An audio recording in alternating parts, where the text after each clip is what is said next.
You're listening to the Clean Comedy Podcast with your host, James Creviston.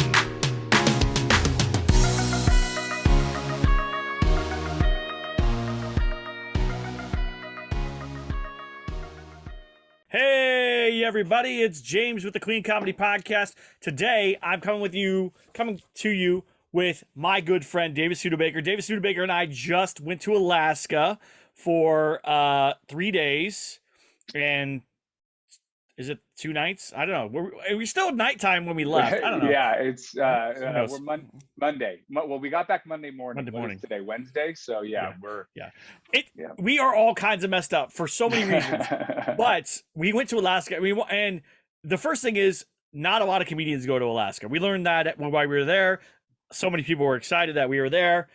We did 2 shows, one in a place called Delta Junction, which is super far away from Fairbanks, which is where we flew into. And then we did a show in Fairbanks at a big church, Friends Community Church. Delta Junction was at a place called the Trophy Lodge, owned by this guy, Tim, who is awesome. And literally, Tim is one of the coolest people ever. Like, literally, we had so much fun with him. Great dude. You want to talk about a down-to-earth, really cool guy who works hard. And first of all, I don't think he sleeps. I just want to say that right now. I don't think he does sleep. I didn't see it. Yeah, he was constantly working. He was up before we were and out like after we were out. Like when we were going in, he was still up. He owns and operates 54 businesses, all within a 5-mile radius. He owns an entire town in Alaska called Delta Junction. But it was a great time. The flights up there were long, and the flight home was the longest, but the flights up there were long. It was a beautiful place. Bugs that are the size of your head. Light, like 21 hours out of the day. That was the hardest part. That was the hardest part for me, was it being light and not being able to like figure out when I should sleep and stuff. So the first night I was wrecked because I didn't go to sleep till like 2:00, and then I just kept waking up like every hour or two. Well, James, the best way to go to sleep is to listen to Lone Star Lance by David Studebaker on Audible. Available on Audible right now. Link in the show notes. Lone Star Lance on Audible. Your favorite novel on Audible. But yes, continue. I apologize. How dare I interrupt? No, that was good. That's a good plug. Let's see. I'm trying to think. So Friday we flew in. We drove up to. We went to a couple places in Fairbanks. We went to a co-op. Then we went to a comic book and game store, because if you guys know, I'm a super big Magic the both James nerd. And I went. We both had to go to our happy places. So we wanted to feel like we were at home. So James and I went with James to my happy place, an organic grocery store, and then James went to his happy place, a Magic the Gathering and comic book store, and we were like, okay, we feel at home now. I spent a lot of money at the Magic store. It was an awesome store, so I'm very happy. And then we drove out to Delta Junction, which was about an hour and a half away. Now, we drove out there, and we didn't get there till almost 8:00 at night. Is that right? We got there till almost 8:00? No, it was like 6:30. It was like 6:30. Was it? Yeah, we landed about 2 something. It took like 100 years for our bags to come. I don't know. I love that airport. Don't get me wrong. Fairbanks Airport. Not gorgeous, our wonderful. bags. Not our bags. Your bags. My bags. I carried a backpack. I'm smart. I was like Legally Blonde coming in. But yeah, it took quite a while. I don't know. It's not a large airport. I don't know. They were taking the scenic route to get the bags there. But yeah, I got the bags, and then did our shopping, and then a couple hours out there. What a beautiful drive, by the way. Wow. Beautiful drive. We saw their like random small lake is like, we were like, oh my goodness. And yeah, we went to a small lake. Was it Birch Lake? Is that the name? Yep, and it has your bum is now implanted. James was doing some selfie action, FaceTiming, and he stepped back. Feet went out from under him, and that bum of his, it created a crater on that ledge, and it's there still to this day. It is. So if you go there and visit, you'll see my butt imprint in the lake there. It's called Butt Lake now. Yeah, James Butt Lake. And so that was fun. And then we got into Trophy Lodge. We had amazing dinner that night. We had prime rib. I had prime rib. David didn't have prime rib because he doesn't eat that stuff. But I ate prime rib, and it was giant. So if you go look at my Instagram, it's on Instagram. I put it all on there. And then we hung out that night with Tim. And then the next day. Well, you hung out with Tim. I So I only got like 2 hours of sleep. Well, I tried to go to sleep like 3 times. Yeah. LAX, as I said in my Instagram post, continues its streak as the worst airport west of LaGuardia. We had heinous things there. We won't get into that. Also, Delta, on both of our flights there, we were in the cheap seats, so we had the leg room where, you know, like a Russian gulag. That's the kind of leg room they gave us, and we had like just one dude was like 6'4", 280 in our row. We were very packed in, so I didn't sleep. I was like totally disoriented, but thankfully, so James had the presidential suite, and it was quite spacious, 2 rooms, a sitting area. He had the big one. I had the smaller one. However, one of the rooms in the smaller one did not have windows, so it got dark. I was I slept really well in Alaska because my rooms were dark. James, very large windows, beautiful view. James had a great view, presidential suite, fantastic. But yeah, James struggled in Alaska. And sleep, I did terrible. I did sleep before our show on Saturday. I took like a nap in the afternoon. Yeah, that was fine. I could take naps. If it's too bright at night, I can't sleep. Also, I need to be cold.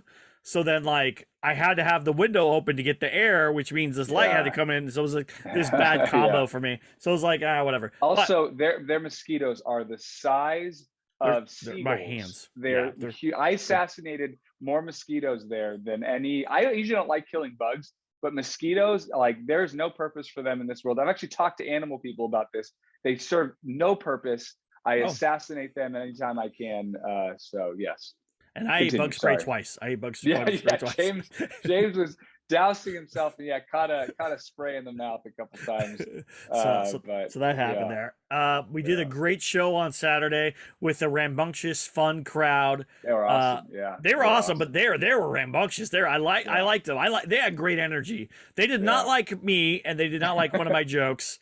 But I mean, they were nice enough. They laughed at the stuff together. But one of my jokes that normally murders, works. To be fair, I've never heard this joke not work. It died a painful, terrible death there. It was rough. That was rough. That was a rough one. I was like, oh man, wow, they hate me. But to be fair, I won them over, lost them, won them over, lost them, won them over, lost them, won them over, lost them. And then I just couldn't win him over again. That was kind of it. I mean, it was literally win, lose, back and forth. So it was fine. Also, my energy is different than David's. And also, being tired, I was just trying to do stuff. And I wasn't as engaged as I normally am. Because the next show that we did, that night was great. David murdered that night, and tell him what you had to do afterwards. Well, yeah. So objectively, it was a very, very nice, strong hour-long set. Strong. And a woman had said, "Oh, you should do an encore." There was more because I interact with the audience a lot. And she's like, "There was more you could have talked to them about." So and I was like, "Oh, yeah." But encores in comedy are usually not particularly fun. And then Tim, American Hero Tim. Said, "Oh, there's these 10 guys coming in from out of town. Would you be willing to do an encore for them when they get in?" And so, I'm happy to serve. So, but there was a half an hour, 40-minute gap where between when the show ended and when those guys got there. So most of the audience was now in the back bar area, getting drunk and talking to each other and having, so what I had is and 10 guys who, or more 8 guys, I don't know where the other 2 went, but 8 guys who were new to the whole thing and very tired. They'd been traveling since Wednesday. They were more tired than James and I. So didn't have a lot of energy. And then there was maybe 8 or 10 people left over from the show. So it was just kind of wonky. And I didn't want to do stuff I had already done. But it was just interesting. But once I realized they were sports fans, I'm a big sports fan. So I just kind of started roasting the teams they like, and it got a couple of chuckles. But it was funny because the show itself was amazing, and then that half hour. But it was nice. The guy who seemed like he was not having a great time actually said he did have a great time. He was just very tired. So it was fine. I was happy to serve, and Tim treated us well. So I was happy to do it. But it was amazing. James. I was like, "James, do you want to do any time?" He's like, "No." He's like, they hated me, man. Yeah, they hated me, and I don't know. I don't know what it was because they liked me as a person and everyone was friendly. They just didn't. They didn't. I don't. There were a couple of miscues, and it was it was wonky. It was like, because when that first bit didn't do well and kind of alienated them, it was like watching a boxer where like they're usually really good, and then they get hit with a punch they were not expecting at all, and then the rest of the fight they're just kind of like, like just trying to stay alive, and, like just trying to stay alive, and just you could tell the eyes just make it to the bell. All I want to do is make it to the bell. That's it. Yeah, exactly. So that wasn't bad. And then we and I tried to even win him over because so for any of you that don't know, if you're listening, I'm standing up and showing my Alaska root shirt. I was born in Fairbanks, Alaska. I was actually born up there, right outside. And if you can see mine, it shows Walt Disney and Mickey. I was born at Disneyland on my shirt. You can see that I believe. But I really was born there. So they were rooting for me. They wanted to have that win for me. And that was fine. The second day we went out on the boat with Tim on that was the first Saturday. Day. Well, yeah. So we flew in Friday. We were comatose. And then Saturday during the day, we went on, I would say objectively, the most gorgeous river lake. It started as a lake and turned into a river. It was stunning. If you want to see, if you go to my Instagram page, it starts out with me performing in a kitchen, which, by the way, the kitchen had the best lighting for the setup for Tim's for the lodge. Yeah. So it was very fun getting to perform in the kitchen.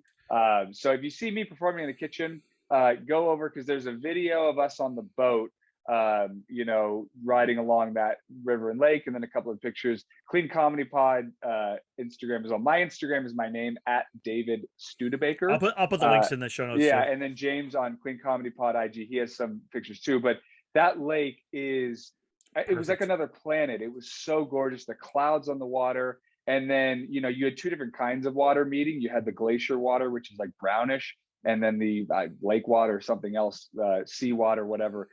That was clear, and so they like don't mix like oil and water. So there's this really cool spot where it's like you draw a straight line. It's like clear here, brown here, but the different trees. I mean, you'd be going through one area of the river. It's like looks like you're in like the swamps of Florida. Then you have like foresty. It was spectacular.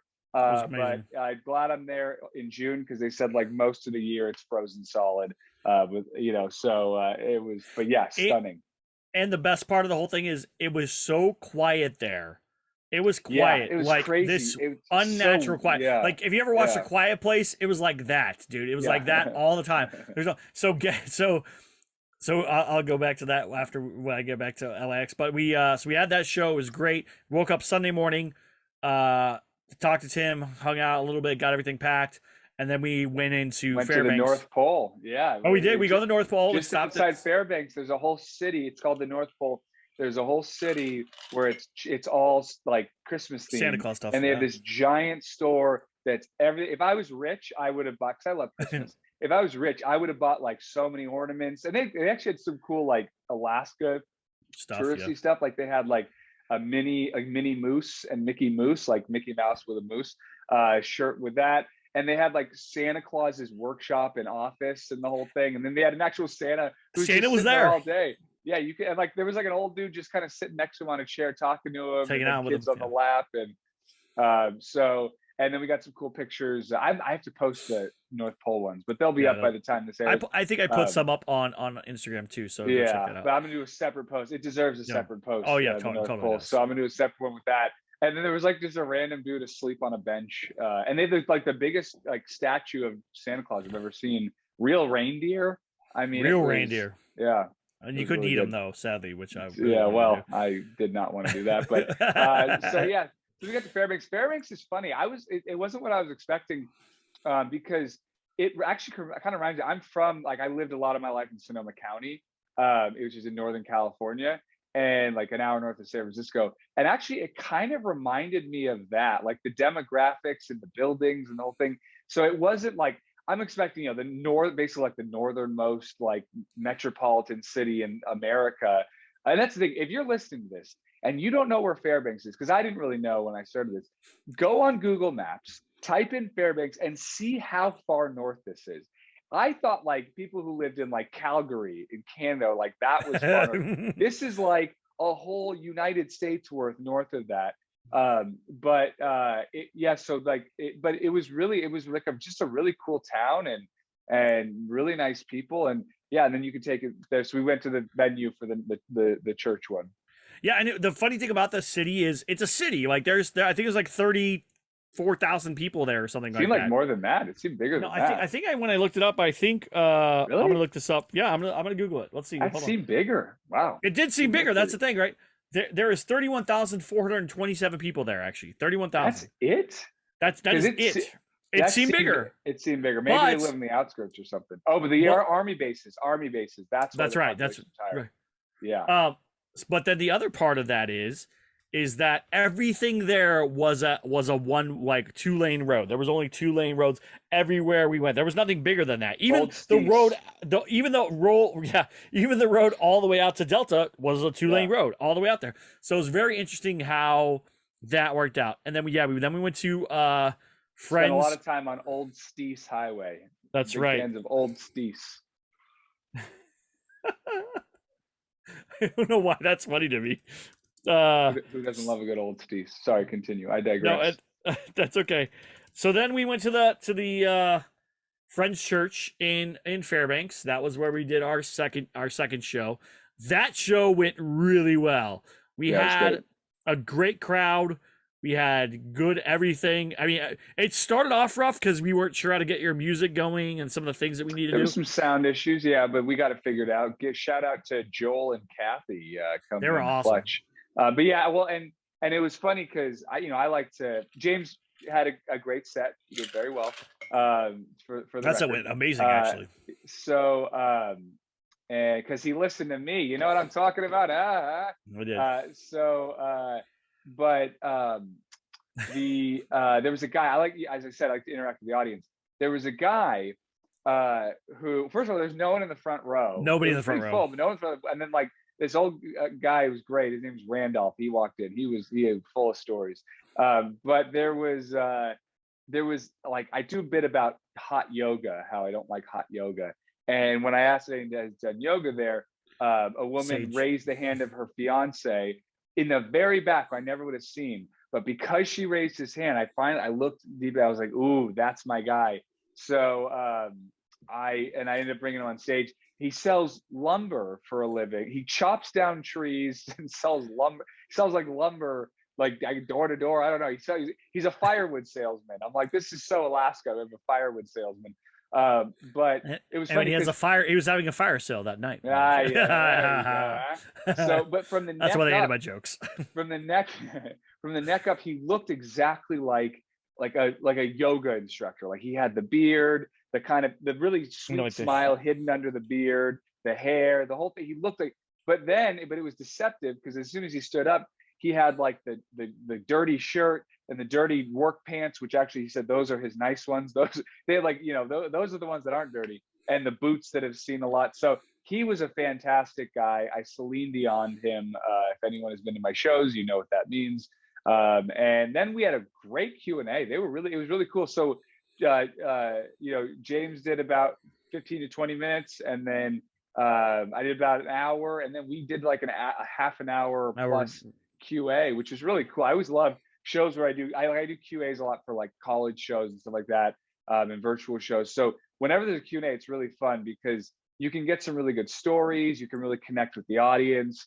And it's just a really fun way to kind of like have a more funny and serious talk and kind of connect on a different level. Because when you're doing stand-up, it's like usually, it's like they want to hear the fart jokes and, let's keep it moving. And it was really fun to get to do it with James because normally I do them alone, but James and I have had similar experiences, but different experiences too. So he brings a different perspective, and it was just really great, really awesome. And they bought quite a few Lone Star Lance. Yes, they did. The paperback available on Amazon, and the audiobook available exclusively on Audible. And is there a Kindle version of that? Do you not have a Kindle? Oh yeah, ebook, okay. Kindle, and they have WhisperSync. Save the trees, guys. Save the trees. That's right. If someone wants to listen to the audiobook and read the ebook at the same time, it's called WhisperSync. It is optimized for WhisperSync, so you can hear me and read it at the same time. You do the voice for it. I can be the cure for. Yeah, I narrated it. Do you do different voices for the different characters, or do you not? Oh, okay, listen, good. I've got theater training, baby. I'm not going to not put that to use. You got to be careful with audiobooks because you don't want to be like too over the top with the characters. You like, oh my gosh. Yeah, you want to kind of, do more of a film style because film is supposed to be more understated. And you don't want to go too crazy because there are people like me. I listen to audiobooks to go to sleep sometimes. So you don't want to be like too much like, yeah, and then people are, they're woken up or whatever. So, I try to keep it a nice, smooth tone. So if you want to be awake and listen to it, you'll enjoy it. But hey, you want to put on that sleep timer. You're in Alaska. You're having trouble sleeping. Put on Lone Star Lance by David Studebaker. It was good. Overall, the best part of that trip was just hanging out with you. That was just the best part. Yeah, I had a blast. It was really cool to get to spend that time together. And then we flew back on Sunday night after the show. We went to the airport, flew out. Red eye, baby. Red eye, man. Flew out at 10. Flew out at 10, landed in Minneapolis at 6. We took the scenic route back to LA. We took oh my gosh. Fairbanks to Minneapolis to LA. The scenic route. Left Minneapolis at 7. We literally walked from one gate to the other, walked right on the plane. So there was no big deal there. That was nice. Flew from Minneapolis to LA, got back at LA about almost 8:30, 8:45, somewhere in that time frame, and waited for our bags. My wife came pick us up. But as soon as we stepped out of the airport, it was chaos. If you've ever been to LAX, it's people yelling, whistles. Like it's complete opposite of what we just been for 3 days. Oh, yeah, it's always under construction. It was like, you're right. It's like, that's the funny thing about flying that like, with technology, the technology we have to fly somewhere so quickly. Right. It's like, it's so disorienting and interesting to go from, within a day, 8 hours, whatever it was, our flight there, we go from basically a completely different planet. Again, you look on the map from LA to Fairbanks, that is so far away. In just like half a day, we're in a completely different world. And then same thing. Yeah, we come back and oh my God. And then, you and I were so tired. It's so funny because I slept horribly on the flights. You did a little better than me on the flights, but not really. You did terribly. You did better than me the night before. Going into the trip, you did better. Yeah, I was the fine. Night before. But you did terribly there. And then we both did poorly on the way back. But it took me 2 days to recover. I slept all day Monday, and then Tuesday I slept most of the day. I went to bed early, and so now I'm kind of back a little bit. But you're in Arizona, so you're probably thrown off a little more again. Yeah, I have a newborn at home and a toddler, so not a lot of sleep to go around getting home. And then I drove today. So today's Wednesday. We got on Monday morning, so I drove today. I had a gig in Arizona tonight and another one tomorrow. So then I'm driving back tomorrow night from Arizona after the show. So I'll get in like 3 something. So yeah, the exhaustion is real for me, but I'm still, like I was telling James, like, I'm still recovering too. Like but hey, you know what? I got a great deal from a hotel app and got a hotel I probably couldn't normally afford. So maybe I'll get a good night's sleep tonight, There you go. Here it is in the background. I'll give a plug. The Renaissance Hotel in Phoenix, Glendale area, right next to. I'm a Niners fan, so the Arizona Cardinals, our rival, are right there. The stadium's right. I can throw a. So if the stadium burns down or something, you know who did it. Just so you guys know. Yeah. But also, I had the most terrible 24 hours recently. By the way, since I got home. So I got home last. Let's see. I got home. Last night, we have chickens in our backyard. We keep a couple chickens for our dogs. They want them. Last night, I had to fight off a raccoon. He was trying to take one of our chickens. Oh, no. Today, the gardeners of our house let my kid's new dog out, who hasn't been trained to be called to come back. So she was missing for a bunch of hours. While we were looking for her, my oldest daughter, got stung by a bee in her eye. Oh. So the last 24 hours have been terrible. So I know, I was like, can we just go back to but we got the dog back, everybody. We got the dog back. She hid in someone's backyard. She squeezed through someone's fence and just hid in their backyard, just sat there. They came out and saw her and were like, what's going on? And she wouldn't let anyone near her. So they took a picture. She has a little collar with her number and all that stuff. And then they called and we were able to go. They were just around the corner, thank goodness. But we searched for hours. I drove around neighborhoods it was terrible. In the hot day of LA today. It was very hot today. So I walked around and stuff. So that was my last 24 hours, but I'm glad. Like, Alaska was fun. We did a lot. We're planning on doing more stuff up there. I'm planning on going up there with some other comedians too, and then sending other comedians. I can't say yet because it's not super official, but there is someone going up there in August.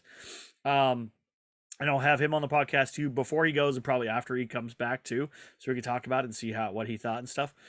He's going to be a different kind of comedian than he's been on the podcast before, so just know that it's someone who's been on the podcast before.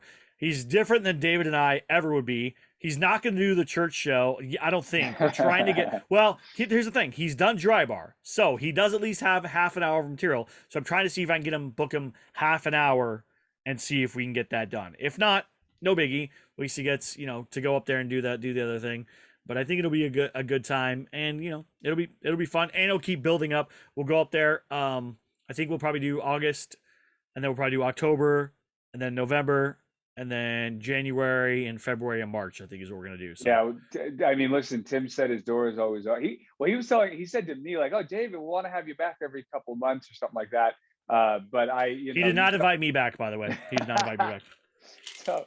But as honored as I am, it would be good to keep a variety of comedians. However, James, if I can put dibs in for next March, I would like to do that because I talked to a pilot there who actually what a circuitous route. He was an LAPD cop for years in Newton, which is that's a tough area. And then he's a pilot, and he's now a pilot up in Fairbanks. So I was asking him because everyone says, as James, everyone when we're there, everyone's like, "Oh, you got to come when it's snowing." And for me, I'm a desert guy. I'm a LA guy. I'm here in Arizona. It's 110. It's I'm fine. I love it. Snow, I'm not my natural habitat. And with flying, like it's a little scary. Like I don't want to, I don't know. Right. I'm a wuss.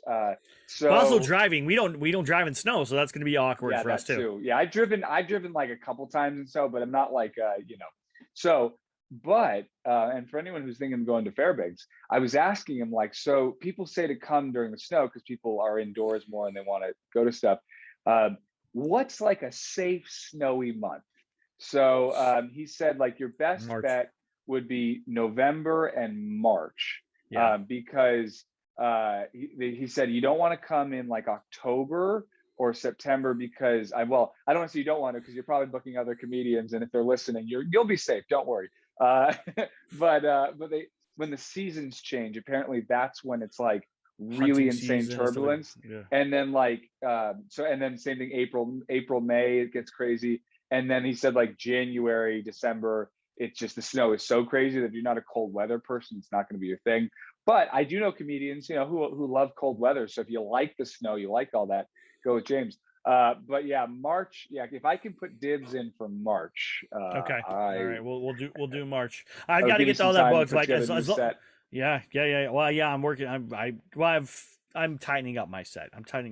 Which we went over that. That was a big thing. Is I was trying to do. Here's my problem. This is a lesson for all of you out there doing it. Don't try to do new material and old material while you're trying to go do a new place. Like those things, it threw me off. I didn't do well. I am doing better. I worked on all my stuff. So the second show went much better because I didn't throw in any of that new material. So I just did classics. And also, since this is a comedy, the other thing was that, sometimes you have to do this amount of time. And if that's a stretch for you, you just got to stretch.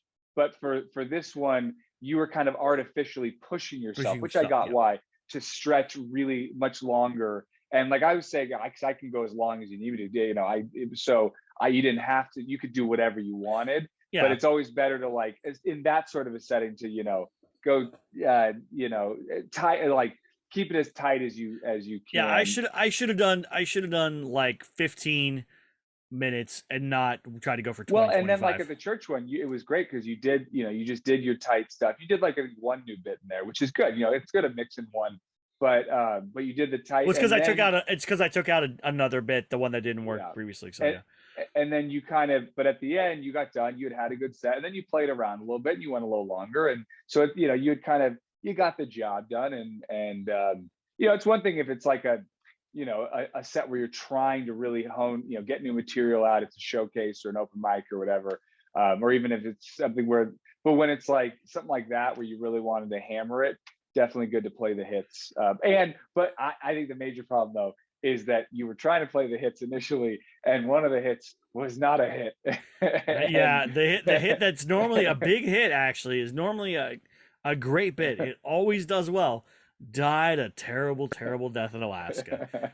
And I was gonna make shirts for that bit too, and I'm so glad I did not, because they probably would have choked me with the shirts for that bit. Right, so. I totally forgot. Oh, what a punch! Oh, let me just say, can I just say for the funny stories? I meant to say this. That is hilarious. Oh my goodness, that is fantastic. If you had made those shirts, they would have hung me with them. Like, I would have been hung in Alaska by it. That was spectacular. But there was a guy who he had been knocking back a few cocktails, not at the church, at the lodge, and he had like a really low, open, unbuttoned cut shirt. Older gentleman, having fun, and then I go to the bathroom after my set, and I see there's sleeves in the garbage in the bathroom, and then I come out, and that guy now had a sleeveless dress shirt. It was like a dress but it was also like ripped open a little bit, and it's just like Hulk Hogan style. Yeah, he had like gone Hulk Hogan in the bathroom, ripped his sleeves off, ripped it open, and so yeah, that was a unique. And then he drove home afterwards, by the way. Oh boy. Oh, I didn't know that. Well, not a lot of traffic there, so hopefully made it safe. Yeah. And then it was great too, because there was a guy, he was great. Darren, he's the chef at the lot. Great chef, by the way. Yeah, he was a great guy. But he was wearing like an Oakland A's shirt, Oakland A's shoes, Oakland A's socks. And I'm from the Bay Area. I'm a Giants fan. And I have quite a bit of Oakland A's roast material. If you don't know, that might be the most Oakland A roast material in the world. You might be the only curator of Oakland A. I may have cornered the market on that, but it was funny because he was a great sport, and it was some good moments. And I was making fun of that. But then one of like the big, tough guys who came later, who was going to be there. This dude was like a mountain of a guy. Looked like he was built of concrete. He had gold teeth and an Oakland A's hat on. He didn't find my Oakland A's stuff quite as appealing. So he liked it when I made fun of other people's teams, but not his. But yeah, he was not quite as down for the roast as Darren was. But yeah, it was a great time, and yeah, it was really fun getting to. I'm really glad I did that with you. Yeah, a lot of love. It was fun to hang with you, but it was also like, it was cool to share that, where it's like, there's so many things where like if I'm doing shows, I can like FaceTime with my wife or take pictures or whatever, but it's really fun to get to do that with you. And the other thing we were talking about is like when you're doing shows like that, like in really cool areas where like people pay money to go there. This is a touristy area. And so, but we're professional comedians, you guys. We got paid to go there. Yeah, so you have to kind of remind yourself, like, it's really cool. Like, like we're getting paid to do this. Tim's taking us for free out on this speedboat way out in this river and lake, but it's also interesting because as exhausted as we were, it was like I think we weren't able to like fully enjoy it because we were so tired from the flight. And also you're focused. You got to be focused on doing your job. We're there to do a set. We're not there to party or whatever. So you like what would be really cool is if like there was like a day in between where like, or even like a day after, because it's like once you finish the sets, then you're like, oh, okay, work is done, and then it's like, all right, now we're hopping on a flight with no leg room and we're gone. But on the other hand, we were so tired, we both were like, yeah, let's just, because we had some time after the second show, but we were just like, yeah, let's just go to the airport. A nice airport. What a nice airport. Beautiful what a airport. Very, very comfortable, very nice. It was Fairbanks great. Airport. Total pleasure. So this is the thing, guys. As a comedian, book things out of your comfort zone. This is way out of our comfort, well, at least for me, way out of my comfort zone.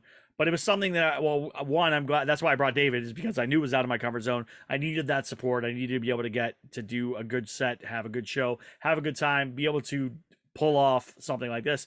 And I'm glad I did. I just said yes. Like, it was crazy. I was asked to do it, and instead of being like, "Oh man, I don't have enough time," I just said, "Well, can I bring another comedian?" Yeah, yes, I'll do it. And then, like, I knew right away, okay, we're gonna do this. So that was the best part. Well, it's great. You're right. It's, the thing is, like, the more that you do shows like that, the more that you perform for people. Because, like, listen, I don't scream Fairbanks, Alaska, but yeah. But like over the 13 years, I performed for so many different people in so many different places. And the more that you perform for, kind of like James saying, like, an audience that's different, the more you're like, okay, now I know I can do that kind of audience. And you also start to see, like, hopefully your material translates the full spectrum of people, and not every comedian can do that, but that's what's great, is the more you do that and the more you can get a sense of what works with different audiences, and kind of the more you're more comfortable going into wherever you go. And then it doesn't always work. Not every audience is going to be great, not every place is great, but it's like, the more you build that confidence and that experience, the more it's like, at least it's not daunting, and you feel comfortable accepting more stuff. Yeah, the first show, you could tell I was very off kilter. It wasn't my norm, and I was nervous. I was very nervous. The second show, I was like, I have nothing to lose at this point. They hated my favorite joke. I lost them so many times. It was whatever. I was like, I'm just gonna go in this and just go for it and have fun, and that's it. If I would have done that the first night, I think I would have had a better show. But I was so nervous, and I was like, when you're in high school and you want to date for the first time and you're very desperate and girls can sense that on you. That was me. I was very desperate for the attention. I wanted to get the dates, and it did not go as well as I wanted. They smelled the desperation. They for sure smelled the desperation. David went in there like, hey, ladies. He's mowed down the place. They were all like ready to throw their phone numbers and all their money at him. So it was good. It was nice. But I learned a lot. So I'm glad.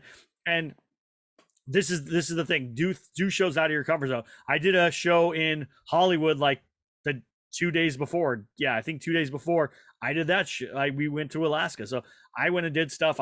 Doing things all over, and things that work in LA, for the most part, do work other places. As long as you're obviously they're a little more political there, or they were leaning a little more political and stuff. They wanted some political comedy. I don't do political comedy, so we didn't really do that. I just do fart jokes, so it worked out. But they loved the joke that I did about spanking kids. They went buck wild for that one. That was it went off the rails. So it was good. It was a good time. And I learned that some jokes that I think would work, that I literally, if I would have bet all my money on that joke working there, 100%, all my money. Yeah, I would have lost all my money, every single penny, because that was not good. But yeah, lesson learned. I'll go back stronger with better material, more material, and I'll be able to go and I'm Fairbanks. When I come back to you, Delta Junction, when I come back to you, I'm going to make you love that joke. I'm going to make you fall in love with that joke. You're going to want that joke. That joke's going to be just for you. That's what I'm telling you right now. And James said, they all wanted to like, throw money at me and do all that. What happened was, after the set, a very nice, inebriated man came over, and he was like, hey, can I buy you guys a couple of drinks? And James and I both don't drink. So we both were like, no, we're just gonna have our water here. And he's like, okay, well, all right, I'm gonna walk away awkwardly. And I think that didn't win us any friends either. Yeah. They're like, everyone else was slamming everything under the sun. Yeah, good for that. Good for them. They're hardy people. They work hard. They're good. You could tell. You tell they wanted to blow off the steam. Like, it was the end of the week. They were one of those audiences, which ironic. Now I feel bad saying. I was gonna say, they're one of those audiences where, like, they start the applause breaks like midway through the bit, like you have to talk through the applause breaks, but then not so much for James. Now I feel bad saying that, because I had one. I got one applause break for the spanking joke, and then again I lost him later on. So it was a good. The thing was, I was desperate, and that's the truth. I really wanted them to like me. I thought, like, I had their goodwill, so I could kind of ride that gravy train. but you can't go into something thinking that you're gonna get a free pass. That's the tough lesson of comedy. There are no free passes. You have to work for it every single time. Even if the material works, they might not like the joke that you did, and so it was fine. Yeah, it was great. I can't wait to go back. I can't wait to go back and make you guys love that joke. That's the thing. That's my only goal. I'm gonna make that joke so good that when I come back, I'm gonna get a 5-minute applause break for that big joke. He's gonna print out shirts again. He's gonna fly back up from Alaska with a bucket of shirts. I'm gonna fly back with no shirts. I'm gonna sell every single one of those shirts for that. Yeah. So thank you guys for listening. Thank you, David, for going. I'm gonna put all the show notes, all the links for Lone Star Lance, for David, all that stuff. Audible. There you go, all that stuff. And I'll I'll link the stuff for our Instagram, so you go look at all the cool pictures of Alaska and videos and all the stuff we did. It was fantastic. It was great. What a great time. Thank you, James. It was such a blast going there with you. Yeah, it was great. Thank you, Tim from Trophy Lodge. Thank you, Tim, so much. Tim. You're the man. If you're listening to this, we are so grateful. Oh man, did I tell you he took us on how handsome that guy was. He left a selfie on my phone. He took a selfie and put it on my phone. Nice. So I have a selfie of him on my phone. I don't know if I can. He's a handsome dude. Really, handsome guy and tall. I mean, he's like 6 something. Yeah, well, I'm 6 feet, and he was at least like 6'4", 6'5". He was tall, handsome, beautiful eyes. Like I said on stage, if I stared into his eyes. Handsome Tim. Yeah, he took a selfie and left it on my phone. Beautiful blonde hair, beautiful long blonde hair. I said if I chiseled jaw, dude. That dude's look too much into, I said if I look any more minutes into his eyes, my wife's gonna fly here from Fairbanks and get in between us. Because listen, I'm super nice. I'm a heterosexual married man, but there's a power within Tim with his eyes and his face. Blue eyes, stand up to it. It's just it's beautiful. And he's just the nicest guy, like literally the salt of the earth. Great guy. Just you're like, man, that's a guy you want to be friends with. Like even if say we had just met him there, like he didn't own any of that stuff, still a guy you want to be friends with. I love him. So Tim, this is to you. Thank you so much for having us. We can't wait to come back. Can't wait to send more people up there and have them fall in love with you, fall in love with Alaska, fall in love with the Trophy Lodge, all that stuff. And if you guys want to go to Fairbanks or you want to go out and go hunting or go to someplace like that in Alaska, I recommend going to Delta Junction. I recommend staying at Trophy Lodge. It's a very nice place. Good food, good people, good stuff. And Tim runs like hunting and expedition stuff out there too, amongst all the other things he does. I don't know how he does it. Shocker, I abstained from that end of the we didn't fish or hunt. I wanted to really bad, but I mean we didn't have time. So I recommend going up there. We'll put links in there so you can go look at the Trophy Lodge and stuff and all that stuff. And thank you all so much for listening to the podcast. Thank you everyone who supports comedy. Thank you every comedian who listens to this. I hope you learned something. I hope you learned how good and bad gigs can be. Not the gig for some, but just like how you can psych yourself out at a gig, because that's literally what happens. So printing shirts. Oh, that was amazing. I'm so glad I did. I'm so glad I did. Thank you everyone for listening. Have a good one. We'll talk to you soon. Bye.